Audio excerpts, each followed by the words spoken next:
year as the head coach for the first time in the spring. What's the feeling like? Oh, it's exciting.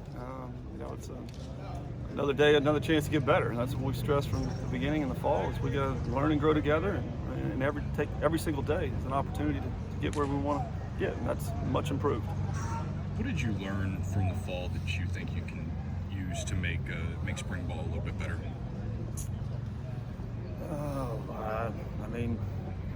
We're gonna do things different. I've said that. We didn't have a full allotment of guys. Reese was out, Cabell was out for a while. So really, the fact that we got a full stable is a good thing. But I want more conditioning type things. We're gonna put that in because it's that time of the year. We got to be, fully ready to go on all cylinders.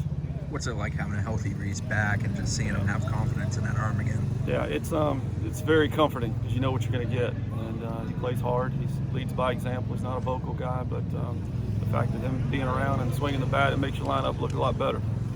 This pitching staff on paper looks to be one of the best this club has had. What are your expectations from this group? Oh, I think it's top 5 in the country. I really do. I think we're going to be there at the end of the year as well. The numbers to prove it. You got frontline guys with experience. You got young arms that are just pups, but they are really, really good. And we're going to use a lot of them. It's going to make for a longer game, but I want those guys to have as many opportunities when they get in the postseason. Have those extra 3 or 4 times when maybe we didn't need to. It was a 7-run game. Why are you running and getting the guy out of the game? Well, I want that guy to get tons of mound time. Being the head coach has been what you expected it would be? Has there been any surprises? No, the scheduling and the fundraising are the 2 areas that I never had anything to do with. Boy, he left me a dandy of a schedule this year too. That was kind of him. But that's the biggest 2 things, and I've got a lot to learn in those areas. CJ was talking about the freshmen too, just how he's been impressed with the way they've kind of come in and just slid right in. Have you been impressed with that? I have. They're very mature. They know they're freshmen, which means keep their mouth shut, and they play hard. They fit right in. They enjoy being around each other, which is comforting.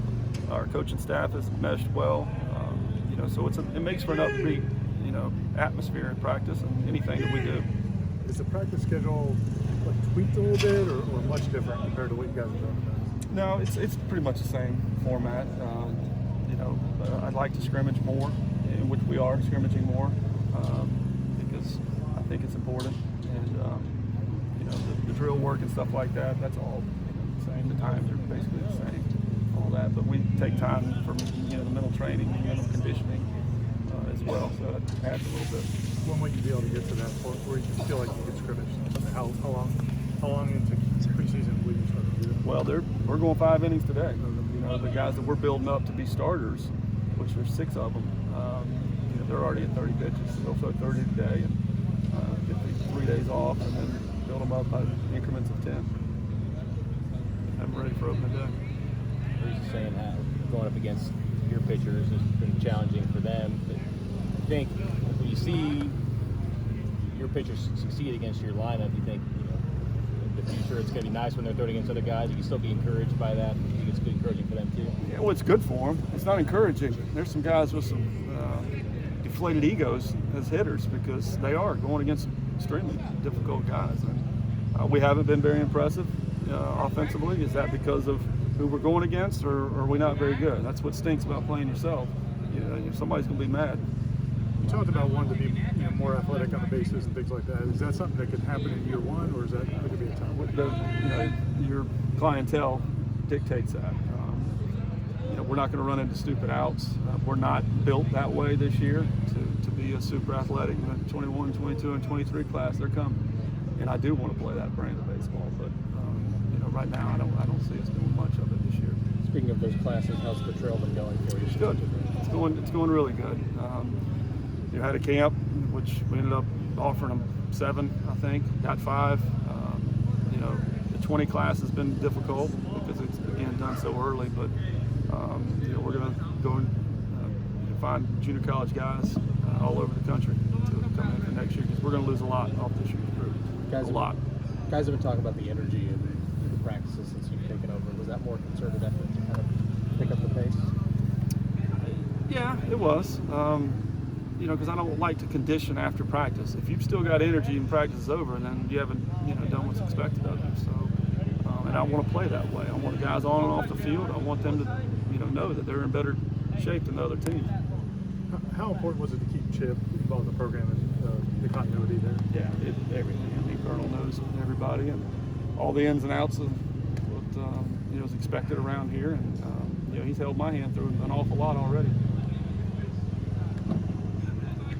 Are there any particular position battles you want to see kind of work themselves out between now and 2 weeks into February? Yeah, first, second, third, and a DH. Those are the areas that we feel like we got them taken care of.